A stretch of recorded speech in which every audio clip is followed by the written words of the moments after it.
Okay, folks, I know this is probably not the most joyous TGIF we have had. Let's face it, most people here are pretty upset and pretty sad because of the election. But there's another group, a small group that we should also think about, who are very excited about the legalization of pot. I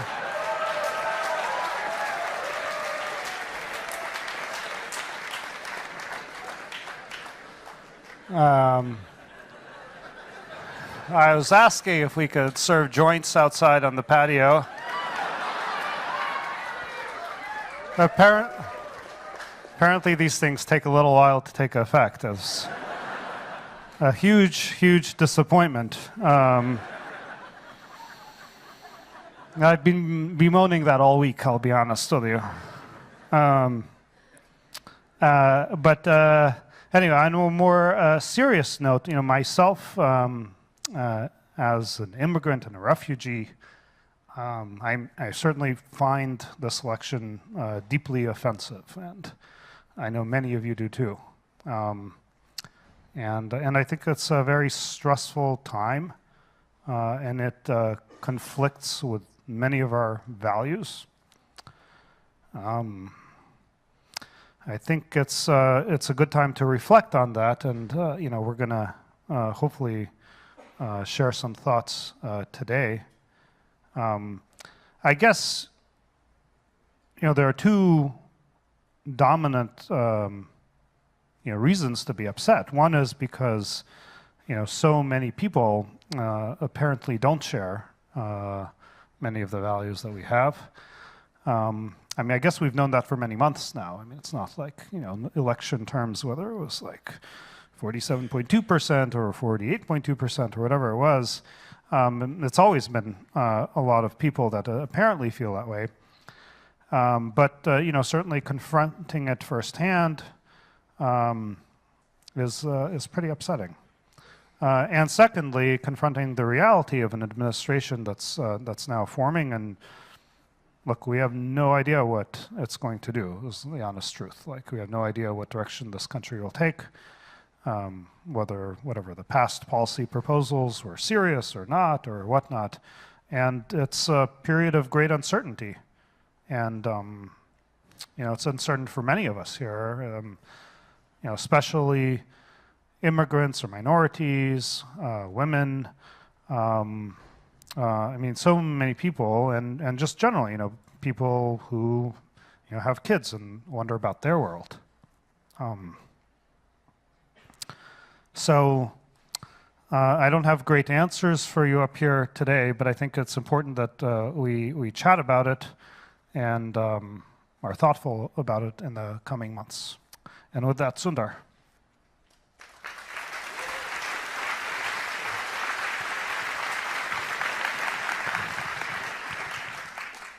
Thanks, Sergey. It's good to see all of you here. I'm glad we're getting together at a moment like this. It's been an extraordinarily stressful time, I'm sure, for many of you.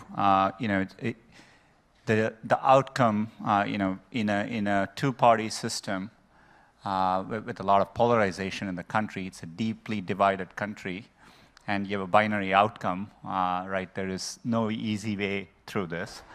And historically, all political processes are stressful and tough, particularly if the outcome is not what you hope for. On top of that, I think all of us would agree this election was particularly hard. There was a lot of rhetoric, and there were a lot of groups targeted. And so I think all of that makes it a very hard cycle, especially with our values. But I hope, a couple things I would say is, it's important to remember, we are in a democratic system, and it's heartening to see actually a transition happen properly.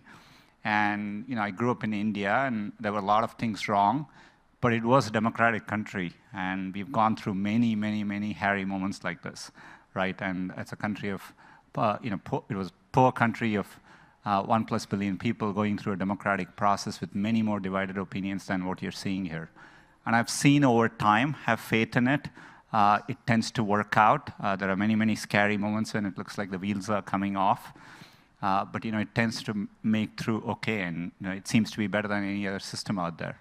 So I think we should keep that in mind. I think it's a good moment of reflection, introspection, and listening to each other too. I think part of the reason the outcome ended up the way it is people don't feel heard across both sides. And I think it's important to reach out and talk to each other. There is a lot of fear within Google. I've gotten a lot of emails, to my note back. And I would tell most Googlers there are people who are very afraid. And Sergey pointed out the, many groups, women, blacks, people who are afraid based on religion, people who are afraid because they are not sure of their status, the LGBTQ community, and I can go on. There is a lot of fear, and so I think it's important to reach out, be aware of that fear. I would be sensitive and try and talk and have conversations to the extent possible. We are so deeply committed to our values. Sergey mentioned at the start, nothing will change. I think we'll stand up always for the values we believe in. And especially, I think, in a society, you stand up for people who are minorities. And that's what defines a society. And we'll continue to do that.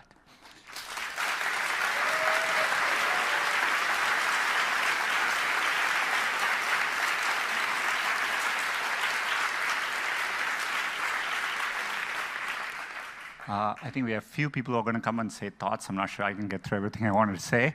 So I'm going to have Ken come, say a few things, and we'll come back. And we have a few more people to add thoughts. So look, it was a shock to all of us, the results of the election. It was a fair and democratic process, and we honor that. But at the same time, it showed an incredible level of division among Americans. And that's something that gives us pause and focuses on how did we misunderstand that? What can we do to reach out to people whose perspective we have a hard time understanding? But it's not just a challenge for America. It's a challenge that goes well beyond America. The implications for the rest of the world are vast, and the echoes around the world are significant. This is not the first sign we've seen of this rising tide of nationalism, populism, and concern. There are drivers of globalization and immigration which have sparked movements throughout Europe, throughout Asia, throughout Latin America. You see not just Brexit, but rising new parties that are coming onto the scene, splintering of traditional parties. We've seen it through Germany and France. Italy has a referendum next month. The Philippines, Thailand, big chunks of Latin America. We're trying to figure out what our right next steps are in that, but we recognize that globalization and the internet have been an incredible force for change. They have brought hundreds of millions of people out of extreme poverty around the world. Incredible force for good. But all politics is local, goes the old phrase. And if you're in Pennsylvania or Birmingham, you may not care that somebody in Delhi is getting a new job or that somebody in Jakarta is getting better health care. You care about what's happened to you and your family. And you're seeing this sense of stagnation, that you're not better off than your parents, and you're afraid that your kids might not be better off than you are. And what's the path forward? And the forces out there seem well beyond you. Globalization, immigration, trade, whatever else. And you're afraid, and you're trying to look for answers. And that fear, I think, not just in the United States, but around the world, is what's fueling concerns, xenophobia, hatred, and a desire for answers that may or may not be there. It's feeling a distrust of experts and disregard of traditional institutions. And we're trying to figure out, how do we respond to that? What are the next steps for us before the world comes into this environment of tribalism that's self-destructive on the long term? There are cycles of these things that often can last 5, 10 years before people feel as though that they've had a chance to vent that anger. And yet, we do think that history is on our side in a profound and an important way. Martin Luther King made famous a line that the moral arc of history is long, but it bends toward justice. I would say that the moral arc of history is long, but it bends toward progress. And out of progress comes rising living standards and better health care, and ultimately the ability to transcend those forces of tribalism and, yes, reach toward justice. So for 500 years, technology and trade have raised living standards around the world, and I think there's every sign that we'll continue to do that. That as we help that change come to pass, while it may be that the internet and globalization were part of the cause of this problem, we are also fundamentally an essential part of the solution to this problem. Prime Minister Matteo Renzi in Italy talks about two worlds, the world of the wall and the world of the square. The world of the wall, the world of the fortress, the world of the silo, isolation and defensiveness. And the world of the square, the piazza, the agora, the marketplace, where people come together into a community and enrich each other's lives. The tools that we build help people come into the world of the square. You saw the video about Missouri Star Quilt, changing the fortunes of not just a family, not just a community, the entire village was made better by the tools that we make every day. We help people come together, build together, cooperate, communicate. Google is a trusted source of information for people around the world. That's incredibly valuable at times like this. To make that happen, to figure out how we're going to navigate not only continuing to make transformative products and making the world a better place, and yeah, I'll say it even though they mock Silicon Valley for believing it, we need to be able to work together. We need to have each other's back. We need to stand together in a time that's going to be incredibly difficult as we advocate for our values and we see what not only the US administration, but other administrations around the world take shape, how they take shape over the next few years. I would say, please, understand each other, trust in the rule of law, and let me turn it over to first Ruth and then Eileen to talk about how we internally can continue that work of building bridges and working together.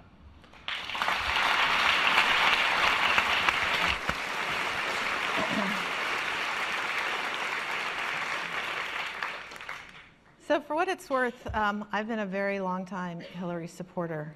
But as Kent said, the most important thing is I very much respect the outcome of the democratic process, and who any one of us voted for is really not the point, because the values that are held dear at this company transcend politics, because we're going to constantly fight to preserve them. I want to take you back to 8:30 p.m. on Tuesday night. I was at home with friends and family watching the election returns. And as we started to see the direction of the voting, I reached out to someone close to me who was at the Javits Center where the big celebration was supposed to occur in New York City, somebody who'd been working on the campaign. And I just sent him a note and said, are you okay? It looks like it's going the wrong way. And I got back a very sad, short text that read, people are leaving, staff is crying, we're going to lose. That was the first moment I really felt like we were going to lose. And it was this massive kick in the gut that we were going to lose. And it was really painful. And the thing that hit me, and I've talked about it here before, was like Sergei, my father was a refugee and we moved to this country. And as a child, what I was always told is he fought hard, worked hard to get my sister and brother and I to this country because he wanted us to grow up in a place unlike what he had, a place where you would never be discriminated against based on who you were, the color of your skin, your religion, your beliefs. And that's the thing that kept going through my head on Tuesday. And it did feel like a ton of bricks dropped on my chest, and I've had a chance to talk to a lot of fellow Googlers, and people have said different words, similar concept, how painful this is. But I think there are three really important things that we should think about and talk about. First, throughout the campaign, Hillary said, we are a great country because we are a good country. And I firmly believe that. We are a good country. Second, one of the things that really struck me in her concession speech the next morning is she said, "Please never stop believing that fighting for what's right is worth it." And that is critical. We all have an obligation to fight for what's right and to never stop fighting for what's right. And that's one of the many things that I think makes this company so beautiful. Our values are strong, we will fight to protect them, and we will use the great strength and resources and reach we have to continue to advance really important values. And the third message that's super important is the message from the election that a lot of people clearly felt disenfranchised, left out. We talk a lot about rising inequality, but how corrosive rising inequality is the other really important message from this. And on that, we similarly have a very important role to play, as do many others. So I think the main thing I just wanted to say is give yourself time and space to deal with whatever you're going through. Healing is a process, it does take time. But one thing that makes Alphabet and Google so special is this term I heard, I'd never heard it before I got here, which is this is a place where you can bring your whole self to work. And we want everybody, wherever you were on the political spectrum, whatever it is, it's about respect for one another and continuing to ensure that we do that and making this a safe place where it's super clear everyone can bring their whole self to work and be respected. So showing kindness to everyone around you is the most important thing. I feel super blessed to have had the opportunity to be a part of this community, and especially at times like now. So yesterday, Eileen and I had a town hall for some of our orgs, and I suggested that what we all need right now is a hug. So everybody, if you could turn around or go to the person next to you and do a hug. It works.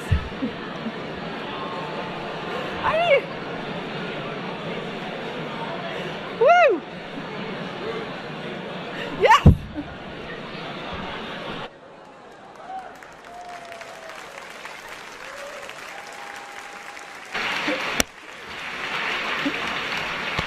Thank you. And with that, I'm going to turn it over to Eileen.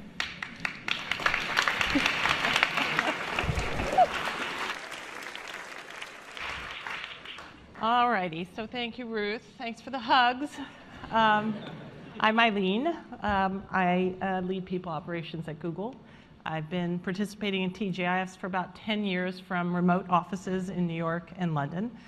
And I kind of always imagine my first time up here and people else would be good news around Google Geist or something, but here we are. And you know, we talk a lot, and we all know it. We talk a lot about what it is to be googly, and I've seen so many instances and examples of googliness in the last two days. The hug is one. I've seen open and heartfelt communications. I've seen people feel safe sharing their thoughts, their dreams, their fears. I've seen Googlers show up for each other, spontaneous groups of employee resource groups, holding sessions, sharing notes, sharing resources, tips for how to get through hard times. I've seen gratitude, and I've seen a lot of kindness these last few days. So let's try to internalize the kindness and keep it with us. I've seen Googlers talk about their differences from a place of tolerance and respect, and that's very heartening. And I've seen us try to intellectualize and understand the election result, much as Googlers earlier this year when I was in London tried to understand the vote of the British people to exit the European Union. And just like with Brexit, I'm seeing Googlers who are full of fear. They're full of fear about the future. They're full of fear about what the uncertainty means for them and their families. And so since I'm in People Ops, a lot of the questions I'm getting are how the Trump presidency might impact things like benefits and visas and jobs. So there's a tremendous amount we don't know. I would just advise us all to be calm. You know, there's a GCOM place that you can go to and just take a breath. It's obviously too soon to tell what the longer-term implications of the election will be, but we're watching closely. And in the meantime, I thought I'd address 3 or 4 of the topics that we're hearing the most about. And first and foremost is immigration. We have nearly 10,000 Googlers in the US on visas. Very understandably, those of you who are working here, who have families here, or in the process of renewing or getting visas are probably very concerned. So here's what we know. There is, for the time being, and absent any policy recommendation from the Obama administration, there's no change, right? Google should not expect to be hassled entering the border. There should be no change in your status. We also know that the nature of the US immigration system is such that it makes, and there are legal limitations, it makes any immediate changes after January's inauguration of the new administration highly unlikely. But we, of course, will keep a close watch on this. Our policy office in DC is all over it, and we will keep you informed, but we will keep Googlers' interests at heart, and we will, of course, fight to retain all the visas and then some, because we keep adding to this. On the other hand, it's heartening also to know Google has operations in more than 50 countries. And at Google, because our people come first, we've worked really hard to find you, to help you grow. We're going to keep you. We're going to keep you here, I hope. But we have also taken a position for the past 10 years with the US government to fix what is a very broken immigration system in this country, and we are going to continue to take that fight forward. So nothing should be changing there in the near term that we can see. The second question is around internal mobility. Can I move to Canada?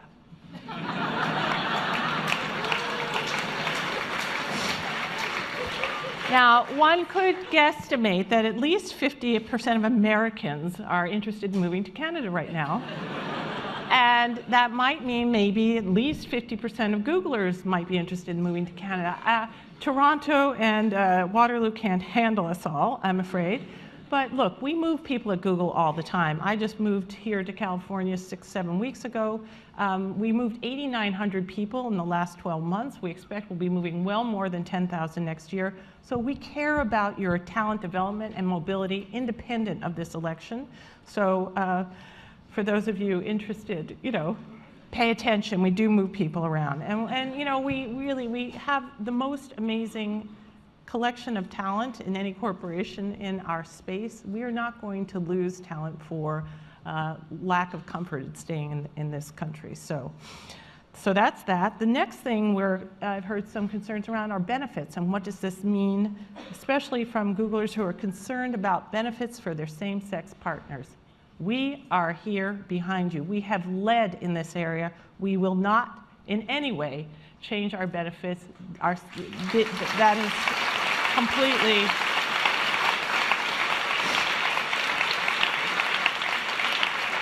and we're very proud to take a very public stand on that issue. So nothing else changes there. And then finally on diversity and inclusion, I think it's fairly obvious that Google leans largely liberal and democratic, but I do want to be clear that diversity also means diversity of opinion and political persuasion, and we value and welcome perspectives from all sides of the political spectrum. So I have heard from some conservative Googlers lately in the past 2 days that they haven't felt entirely comfortable revealing who they are when these conversations come up at work. And so I believe we need to do better. We need to be tolerant, inclusive, try to understand each other in this area. And just to emphasize what Sundar said in opening, and Sergey as well, the very core values of civility, inclusion, respect are what have always guided us and will continue to do so.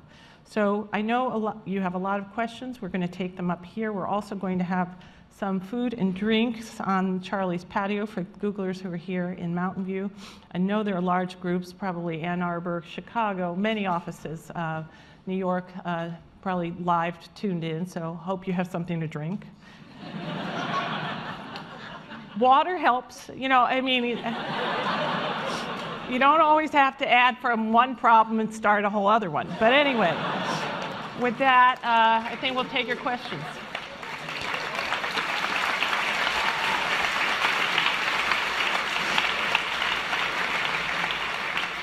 Okay, thank you very much. Let's see who's coming up. We got 3 chairs here. Let's see, I think Sundar, Ruth, but I think there are many people. We can add a chair, or you can stand like I do. Grab a chair. Just saying. Outstanding. Bum-bum. Psh, it's a good one. It's good. Wow. We planned that earlier today. Okay. So the first question is, this week's election demonstrated the problems with bubbles, confirmation bias, failure to listen, and so forth. What should we say about that? I think that's a really big topic, personally. Do we have an answer? No. But I think there are several examples of bubbles. One thing is, we saw a whole bunch of pollsters and so forth be like really wrong. Not the pollsters themselves, I think people interpreting the polls, and including probably all those folks getting ready to celebrate at the Javits Center who I think didn't actually look at the data very carefully. So yeah, there's definitely groupthink can be a huge risk. There's also just this story of two countries, the divided nation and so forth. I personally happen to think that's a little bit of an exaggeration of an explanation when you actually look at all the data, but there are definitely different folks who are different walks of life and have different perspectives, and we definitely value seeing more points of view. There's also a huge issue with trolling, state-sponsored trolling, a lot of corporate-motivated bias and so forth among media companies in multiple directions, mind you. So I think there's like a huge set of issues here all wrapped up in one question. I don't think we can cover it in all one go, but I think we should be more thoughtful about it. I mean, look, I think it's good. I think, it's, Sergey said it, this is a deep issue. I think over time, as we are definitely in the role, it's our core mission to help users discover information. There are many, many places where we are ranking, we are algorithmically doing stuff. So over time, understanding some of the things that are happening and course correcting, I think it's good, but it's a very, very difficult problem to tackle. But I think it's a moment of reflection, as I said earlier, for a lot of us, and I think there's good feedback in the question. But let's do an audience question. Yes?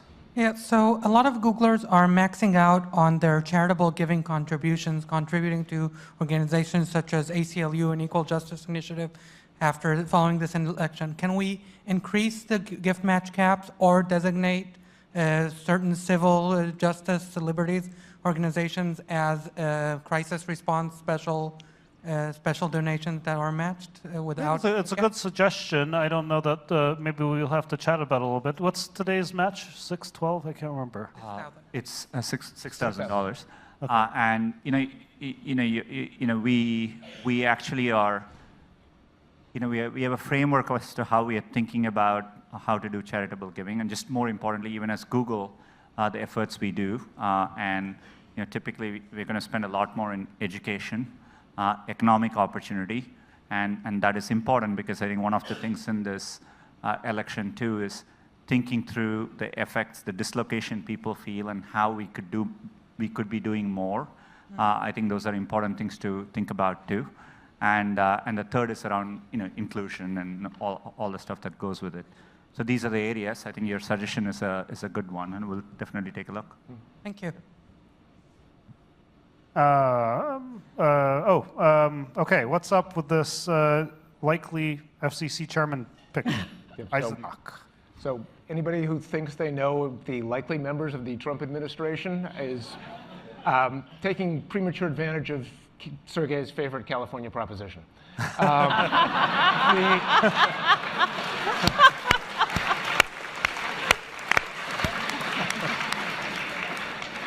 Nobody knows. Hey, Trent Kent, that's not till 2018. Yeah, exactly. Hence premature. Okay, so first off, we don't know. A lot of possibilities, a lot of names being floated. The Trump campaign did not have the same sort of detailed transition run-up that the Clinton campaign had. So we don't even know who's doing some of the transition work in some cases. If it were somebody like Jeffrey Eisenach, this is somebody who actually has been constructive on issues like surveillance reform, antitrust issues, and the like, and more challenging on other issues like net neutrality, for example. Can I add one thing here? Our DC team is thoughtfully engaging with the transition team of the new administration. I think one thing we need Googlers to understand is you are going to see communication happen, and it's important to be supportive of those conversations too. I think people are actually afraid also to interact and do those conversations. And so, but it is important that we are thoughtful, because for us to be effective, we need to be able to participate in those transition conversations as well. Absolutely, and we're working on that now. But let me say two additional things. One, there's going to be a lot of ebb and flow over these issues as we go forward. On net neutrality, we're hoping that the tradition that we've established over the last 10, maybe 20 years of no improper interference in the flow of data actually takes on a life of its own after a certain period of time. And the forces of public opinion and the like will make it harder and harder for carriers to improperly interfere in what people are able to see. But lastly, the notion of being able to go in and say, we're going to be dealing with people in different ways. We're going to have to deal with a new cast of characters. We're figuring out who those characters are and what their policies will be. So the approach will differ, the tactics will differ, but the principles stay the same. We're going to continue to be committed to a free and open internet. Doesn't change.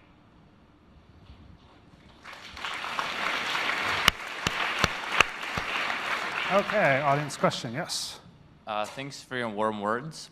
I think many others, have been watching the stock market recently, especially Google stock or Alphabet stock. So just a question, how do you guys think the election and specifically Trump's campaign proposals are going to affect Alphabet as a business? Well, I'll start on the market point, and then I'm sure others are going to want to jump in. The market reaction's been really bizarre. When the vote, as many people saw, at first the market was indicating down 800, and now it's up. I think one of the kind of sad realities in the market is that the bank stocks are up a lot, because banks are going to be a beneficiary. And so you'd say people who were left behind, feeling left, like they've been marginalized and looking to somebody for positive change. Well, a lot of the policies actually are very pro-bank, and because a lot of his advisors are hedge fund guys. So that's, to me, a really sad kind of quick response to what kind of policies are people expecting. But very much to Kent's point, nobody really knows, and so it could kind of be a bit of a head fake going on in the market because people are guessing and hoping it's going to go in a certain direction.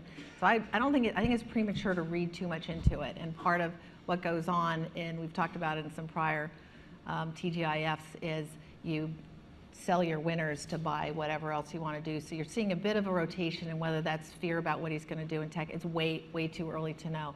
As we're looking at the various policies, like we have a business and a strategy that's focused on long-term doing good things for users, and good things follow from that. So that's what we're sticking with. I don't know if anybody wants to add anything to that. No? Cool. Okay. What's up with us making people rich and coastal and poor in the middle? So first of all, we do have different offices around the country, as many people know. We do have one in Chicago. We're also in Larry's home state in Michigan. We have one in Boulder. We've got one in Austin. So we are around the country, and a lot of people actually like that as one of their options, because quality of living and cost of living is different. Chicago's on the lake. It's kind of coastal. Cool. Okay, we'll go with that. There you go. So, but it's a good question, and as we constantly look at what makes sense and what would Googlers actually really like. So we'll continue looking at it. Yeah, I would. Here, I'll throw out my theory here. I think everybody's presuming that some of these folks left behind are, specifically the people who voted for Trump. I don't think the data quite supports that. I mean, I know there's the kind of geographic, roughly speaking, spread, but in fact, Hillary won the low-income vote. In fact, people under $100,000 supported Hillary, and over 100,000 supported Trump. I actually looked at the data, fairly carefully, and I think the biggest relationship was whether people had really routine jobs in an area, and that correlated highly with Trump's support versus having non-routine jobs. And there's actually a lot of historical precedent for boredom being a huge factor in vote choice, and actually in building extremism. In fact, we've had a lot of work on Jigsaw on extremism that shows high correlation to simple boredom. Also, when people vote, and I know people who voted for Trump, and people who abstained, and people who voted for Johnson, and so forth, like voting is not a rational act. As all of you know, for those of you who are in California, it's like there's just no point in voting in the presidential election in particular because California can't possibly matter. But still go out and vote. Well, this is between us. But even in the so-called swing states, there are tens of thousands of votes apart. So there's no, like the point of voting is different than you actually choosing the president. There are a lot of people, in fact, I've talked to the people who voted in various ways that I might not have agreed with, and like if they had to actually choose the president, they would have made a different choice. And actually with Brexit, that's also true. It's just a different emotional act. And like it feels kind of good to just like give DC a big kick when you vote. Like it feels good. Like I can kind of get that. So I don't know. I think there are a lot of reasons that people might have voted the way they did. I don't think it's all attributable to huge income disparity. Although I think income disparity is a negative trend. It's not a good thing. But I think people are being kind of quick to rush to judgment. It's a very good point. The first question was about bubbles and confirmation bias and stuff. It's a good question, except people at the end of the election are doing the same thing, right? And all of us are quick to understand, and there's a very good analysis on 538. If 1 in 100 people had switched the vote the other way, we would be having a very different electoral outcome, and people would be asking a very different set of questions saying, this is why this happened. And so you're talking about, it's a very deeply divided country, and voting in only a two-party system, when people are going through a complicated, layered decision-making process, partly rational, partly irrational, is very, very complicated. And same way, I wouldn't interpret every vote. While this campaign had a lot of rhetoric and a lot of bad things as part of the campaign, we've all been talking about it. I'm sure many of you have members, family members, co-workers, etc. Not everyone who voted on the other side actually stands for everything that is represented as part of that. And so, so we have to work our way through it. Okay, with that audience question, yes? Yeah, so with rapid technological progress, we've seen that like policy and regulation have not been able to keep pace with technological developments. And as that accelerates, we're going to see even more fundamental societal change on top of what we already have. And I have concerns that this administration is going to have a very hard time addressing that. So how do we, as a leader in tech, help make sure that policy and regulation can even potentially keep pace with technological progress and that people aren't getting left behind? Let me answer most of that, and I'll try all of it, and then others can jump in. The job of our folks in DC and around the world is to try and educate policymakers. Oftentimes that's hard, and regardless of the administration. And many times the folks from haven't grown up with the same technologies we're talking about, or we're talking about technologies that no one's seen before. And we're trying to explain how they work, how they benefit people, how they'll impact economies. That work continues. You're right. I think in some cases, the next question coming up is about encryption. I think that's one where we're going to need to get in and explain the merits of our position to people who may not have heard it before or internalized it before. That's important. We'll try and move the needle as strong as we can. The last part of your question about how we reach out to people who are feeling left behind is equally important. And a lot of the work we're doing that Sundar alluded to, not just on the charitable side of what we're doing, but also thinking about a narrative of how do we make people feel included, new forms of work, concerns about employment displacement that may come with artificial intelligence and machine learning.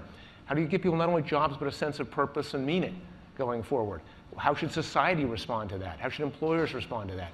We're thinking about all of those things, working in a cross-functional way to make sure we have a good and convincing story to tell.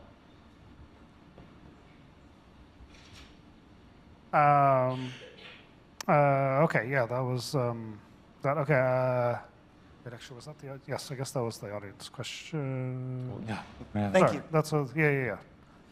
Was that the same thing? I feel like, did you just? Let me just take this one.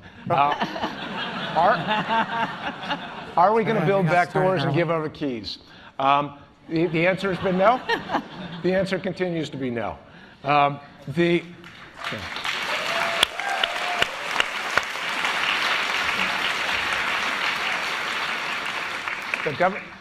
We have taken the position, alongside Apple and others, that the government, U.S. government and governments around the world do not have the authority right now to compel us to do these things. We'll continue to take that position. We worry about the prospect of potential for regulation, both in the U.S. and around the world, in Europe and other countries that are looking at mandatory kinds of schemes that would do this. We're trying to, again, educate and make the case that this is not just a privacy versus security issue. This is security versus security. We've actually had remarkable traction with that. And remember, it's not just the president and not just Congress, but the courts and popular opinion that ultimately decide these questions. And we think we've got a great story to tell. All right. Audience question, yes. I don't know what's going to happen, but there's a chance it could be bad. It could be really bad. I think that we should hope for the best and prepare for the worst. Is that how you think about it? It's a good look. I mean, the question you're asking is on many, many people's minds. As I said, I've gotten many, many emails about this. And, the early indications, in the last 24, 48 hours, have been okay. And there are a lot of, there's a long history of how things have worked in the US. It's a very, very, well-functioning democracy, and there's a lot of institutions which drive the right outcome as well. Ken gave an example for the encryption question. So I think, we all are in the same position you are asking the question, which is we are trying to predict the future. But I think, I have faith in the democratic process. Is what I would say.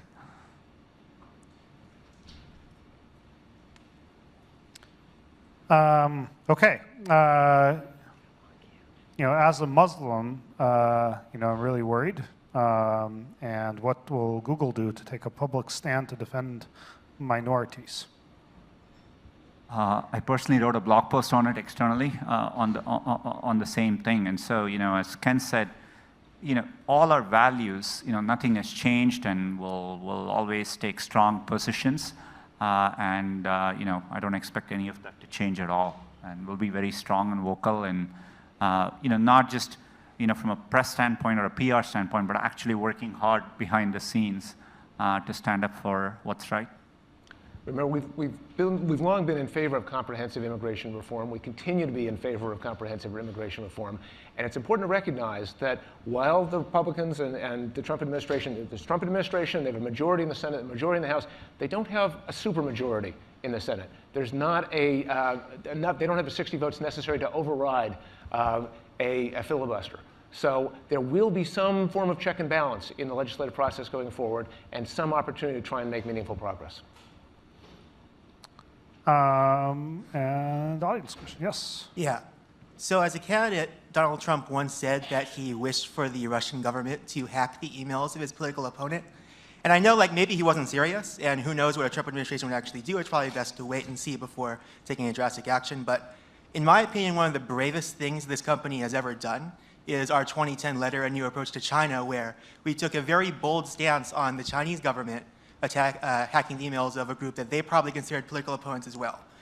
So is there any potential line a Trump administration could cross where we would think about taking a similar approach towards the United States government?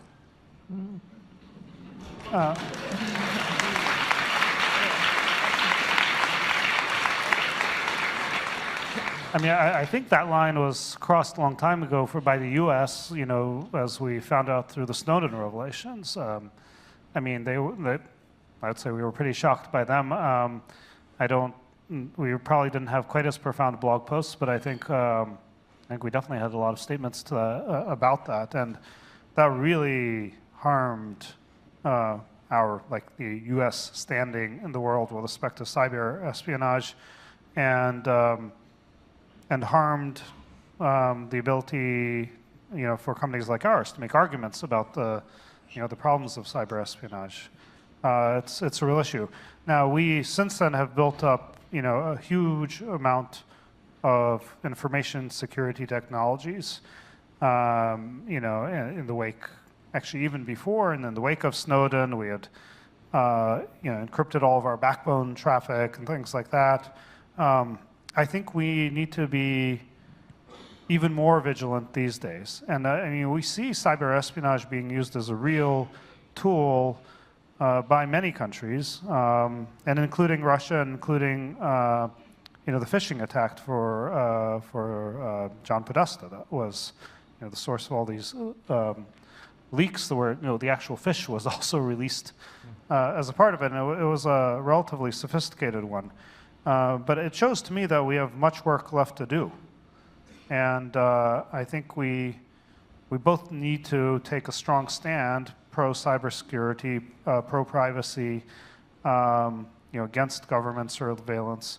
And we need to technologically defend against those things, too, with ever more fervor. I mean, the size of our, the number of targets within our ecosystem is so high and so valuable, as you guys saw. I mean, certainly with such a razor-thin margin in the election, you can almost guarantee that that was an effect. And it's a big deal. And I'd encourage all of you, particularly on the security team, but otherwise, more broadly, we do really need to invest in security, in sort of usability for our end users of security. We saw, in that case, it was the email. I mean, everybody's seen this. It wasn't like us specifically that we saw, but Podesta forwarded the fish to their IT guy who said, "Oh yeah, this is serious. You should go type your password in that box." That was probably the wrong hire for an IT guy, but look, this is presumably professionals who are even recommending this, and we need to be on top of this. We can't. I'm making fun of it as user error, but we can't just say "Oh, that's user error." We need to get more serious about it, and we offer two-factor, but not obviously people who really should take it don't. So we need to try harder. To be fair, I think we do send, I do think we as Google actually send emails occasionally to people asking them to click on a link and log on too. So, I think that's probably a problem. And so no, it is. Sorry, it is a problem. It is. We need to deal with the behavior in these cases, and it's a challenging thing to deal with, but we need to get better at that. Okay, there's a tax question here. What happens if the corporate tax is reduced from 35 to 15? And what about, one-time repatriation rate of 10%? So our strategy is driven by what makes sense for users and core to our mission. Tax is an output, not an input. We would like to see comprehensive tax reform. That's something that we've been advocating for quite some time. We've said we'd like to pay more tax. We get criticism for taxes, but we're following all of the rules as they are, and you just can't send in a check. And so reputationally, the question is, why don't you do more? Well, our answer, and the answer of many people who have been thinking about this, is we need comprehensive tax reform. That being said, that 15% rate that he threw out is a lot lower than what any Democrats or Republicans have previously proposed. And I frankly think it's too low, because we need revenue so we can invest in this country and do things like infrastructure spend and education and healthcare, and the list goes on. So I'd say comprehensive tax reform is good. It would be nice if it got to be a sensible level so we can do things for the people who actually need us to invest in them. But it doesn't change strategy.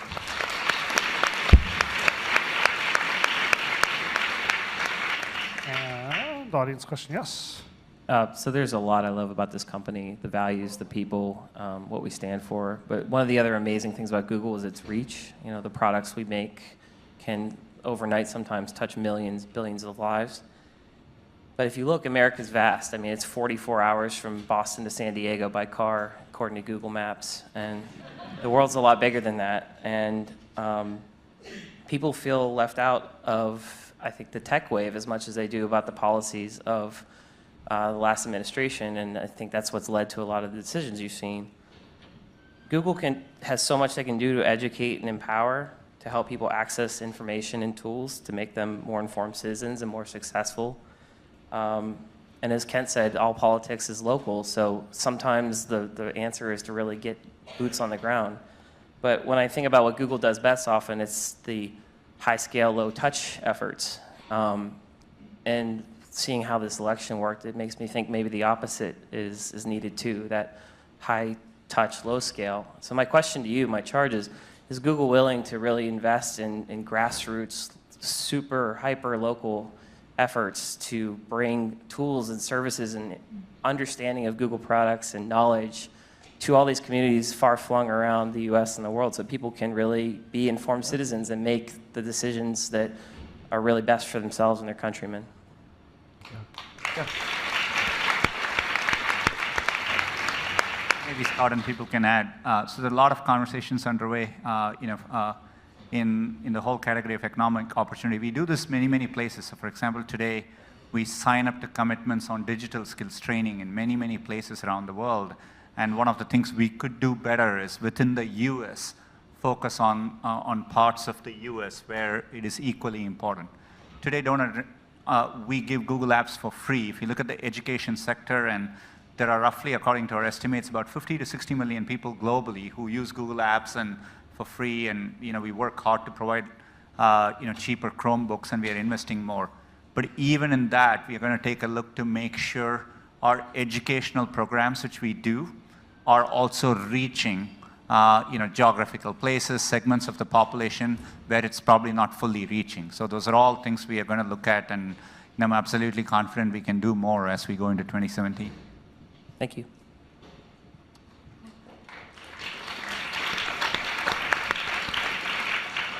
Say too, I'm in Alphabet Wide. I've been working on fiber a bit, and we definitely have fiber builds going on in a wide variety of places, and those are definitely intensive things.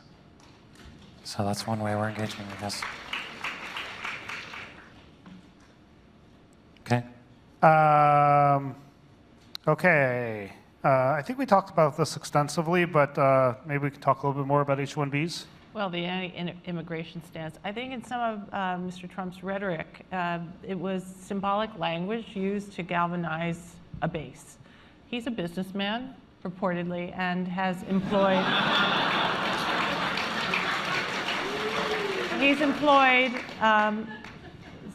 workers with visas. He's employed undocumented workers. So I actually don't see an immediate issue that's flaring. I would believe, being pro-business as a Republican, he would understand the needs of certain sectors to have H-1B visas, et cetera. So let's see how this plays out. I think it's too soon to panic. And the other thing to add to that is, ever since we've been debating immigration reform, there's been strong bipartisan consensus in both houses of Congress that H-1B visas are a great thing for the United States as well as for the people who use them. So I don't see those majorities in Congress changing.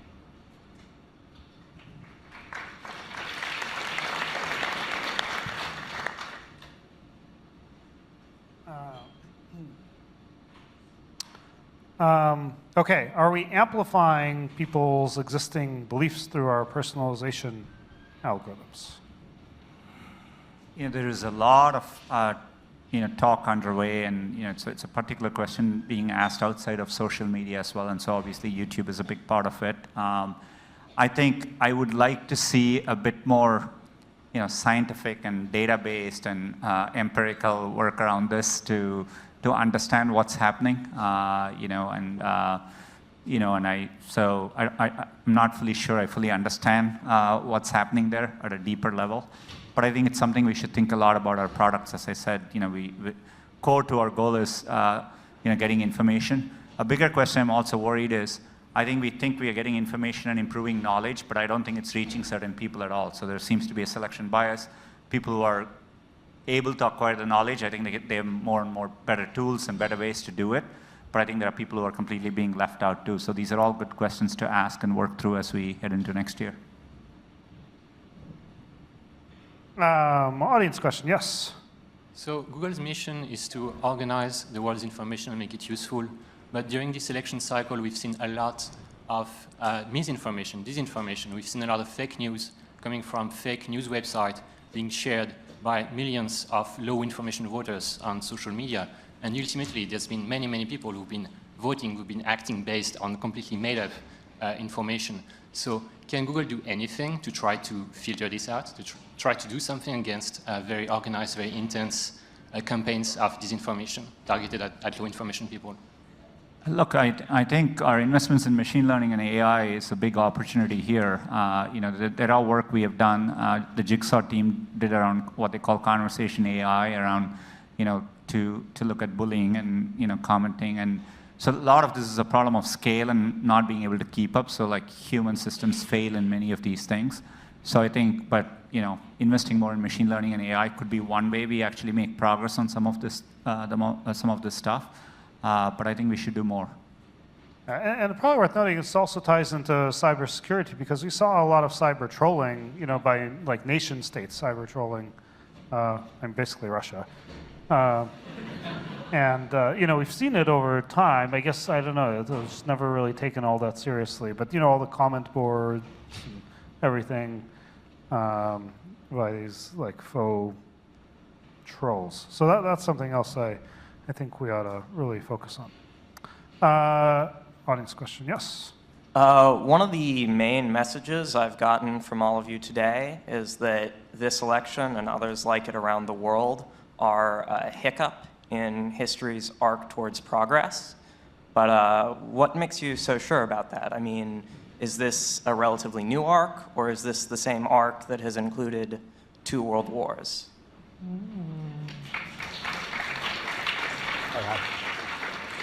Since it's my metaphor, I'll take it up. There are no guarantees, right? And there are, hiccup is a kind word. History is not a linear pattern. We do everything we can to keep it moving in a good direction. If you look over the broad reach of any 20, 50, 100-year period, there's less death, life expectancy goes up, people are doing better, more prosperous. The arc does go like this exponentially in terms of standards of living around the world. Yes, it's not completely smooth. It goes up and down. And I think history teaches us that there are periods of populism, of nationalism that rise up. And that's all the reason we need to be in the arena. That's why we have to work so hard to make sure it doesn't turn into a world war or something catastrophic, but instead is a blip, is a hiccup. But I would say echo Kent's last sentence, because the reason I commented on Hillary's statement that we have to continue to believe that we can fight for that which we value, and it's all of our obligation. We can't give up. We can't be complacent. We have to know what our values are, and we have to fight for them and protect them, and that's what we're committed to doing. Because I think if you just let arcs drift, who the hell knows which way they drift? Excuse my language, but whatever. So I think it's incumbent on all of us, people who don't stand up and fight for those, as Sundar said so beautifully in his opening comments, then bad stuff happens. So we have to fight for it, or it can end up going the wrong direction. That's what we're committed to do. Right.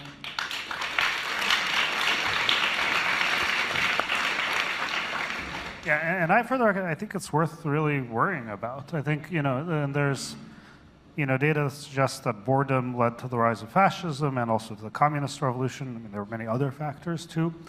But it sort of sneaks up sometimes, really bad things. So I think it's worth being very vigilant and thinking about all these issues. What can we do to lead to maybe a better quality of governance, decision-making, and so forth? Yeah, I was just going to say, I've been looking at governance in general. So, as the election, results came out, people were like, oh, 50% of people were unhappy. Well, a third of people were deeply angry at their national governments. And I forget, another 20-ish% are pretty darned angry. And that's actually been true for a long time. And it's been trending down. So I think, Wait, you mean more angry or less angry? More angry. More angry, okay. Yeah. Down as in more angry. Yeah, it's been getting worse. And I think, anyway, that's been something I've been very concerned about for a while. So I think you can also look at the election in context to that. It was reported that, that was news. But if you ask people that, a year ago, you get the same answer. So I do think we have a lot of structural problems in our democracies, which I think is really, if you're worried about, the World War III kind of cases, I think a lot of that will be driven by this deep dissatisfaction that people have, which I think some of which is really warranted. So I guess I've been looking at a lot of the structural issues that are causing that. I do think there's a lot of increasing complexity in our governance, which isn't really causing better outcomes for people. I think people feel that kind of intuitively, and we don't have an answer to that. Like, people aren't even talking about that. So I'd also encourage people to kind of maybe try to look past the election itself and also think about what's been happening for the last 10 years, last 20 years, look at those trends, and look at the election in the context of that, and how we solve those problems and make things better.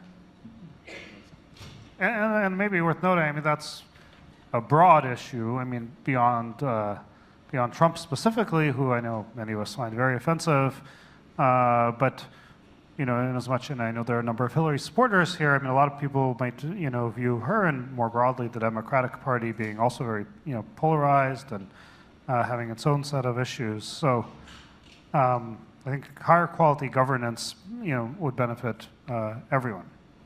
Okay, we have 2 more questions, I guess. Okay, be super fast, yes. Or, sorry, I'll take one at each mic. Sorry, sir, maybe. Speaking to white men, there's an opportunity for you right now to understand your privilege in the society. Take the opportunity to go through the bias-busting training, read about privilege, read about the real history of oppression in our country, and tomorrow night, watch 13th, the movie that is here. If you can't watch it here, watch it on Netflix. Discuss the issues you are passionate about during Thanksgiving dinner, and don't back down and laugh it off when you hear the voice of oppression speak through metaphors, and I promise to do this.